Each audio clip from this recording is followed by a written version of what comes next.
Nimejifunza kitu kimoja. Usimlishe kila mbwa unayemwona anateseka na njaa.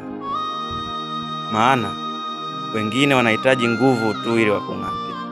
Namaanisha kwamba sio kila mtu unayemwona ana shida unapaswa kumsaidia. Wengine wapo kwa ajili ya kukuharibia mambo yako na maisha yako, kuharibia mipango yako yote. Unaweza kumsaidia mtu leo, kesho au kesho kutwa akawa mtu huyo ndo akawa chanzo cha kufilisha katika maisha yako.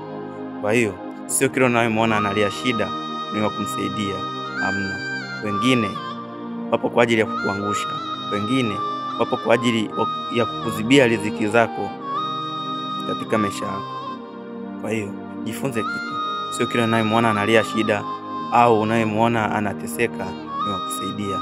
Wengine wapo kama chambu ili wakukamate ujae kwenye 18 zao wakuharibia maisha yako.